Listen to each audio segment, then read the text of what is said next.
Sa Sapa na ini, sa barangay Tula-Tula Grande, Ligao City, naadukay ng bangkay kang 14 anyos na si Janine Quito de la Torre, pasado alas 11:45 kasubanggi. Nakabika asin mayo ng pangitaas na gubing. Siring kay ni iniladawan ang itsura ni Janine kan madukayan. Antes na madiskubre ang bangkay, inot na ining pinagahanap kan sa iyang mga kapamilya kasudma, matapos na dainay ni nakabalik pa kan magsusug sa mga kakawat na nangunguan ni Nyog. Pirang metro sa naan distansya sa saindang residensya. Sigun kay punong barangay Jomar C, pasado alas 8 kasubanggi kan magdulok na sa iyan mga kapamilya kan biktima. Digdi pinuna na nindaan paghahanap, dangan ang paghagad naman nin asistensya sa kapulisan, hasta sa maabot ang crime scene na poko mas o menos 2 kilometro ang rayo sa arong kang biktima. Inot na nahiling ang tsinelas ni Janine. Sa pag-inspeksyon sa lugar, digdi na tuminambad ang tabay ni Janine mantang nabababawan nin mga boulder o darakulang gapo ang kabangaan naman na hawak kaini. Siguro mga 20 minutes after ming dispose kan mga tao, nagradyo na sa tao kung si si Stanod, si Rolly Posillo, na may tsinelas sa creek mismo, sa Sapa. Sigun sa saro sa mga kakawat kan biktima, mantang namumurot ninyo kaiba ni ba panindang kakawat, na mati paninda ang pag-apod sa inda ni Janine. Alagad tinaguan ninda sa takot na baka madakop sinda kantag sa diri kanyogan. Hasta sa naisiyan niyang nawawara na si Janine.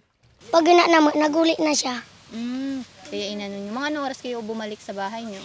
Mga alas 3. Alas 3. Mga anong oras niyo narinig si Janine na tinatawag kayo? Alas 2 na. Mga alas 2. Kaya ano yan. Tapos pagkatapos nun umuwi na din kayo diretso.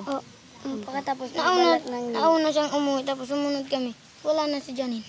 Hasta ngunyan, day pa makatubod ang kapamilya ni Janine na mayo na ini. Sigun sa tiyaong kaining si Lara asin lolang si Rosalina, sa inda nawalat si Janine asin ang mato ang tugang kaini.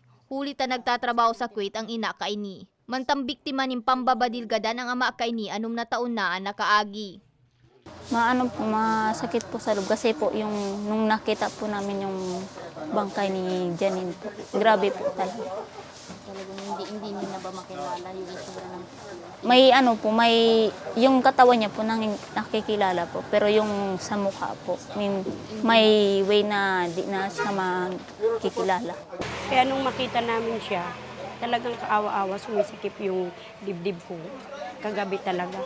Halos hindi ko talaga matanggap na gano'n kasi halos gano'n lang ang nangyayari na halos 2 years, gano'n.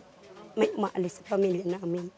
Naipabot naman sa magurang ni Janine ang trahedyang nangyari digdi, na piglalauman na mag-uli gikan sa ibang nasyon. Ngunyan na aldaw, piglalauman na maiuli na ang bangkay ni Janine sa saindang residensya, matapos na ipasairarom sa autopsiya. Mientras tanto, nagsayuma munang magtaong pahayag ang PNP dapit sa insidente. Para sa mga baretang Tatak Bicol, May Arango.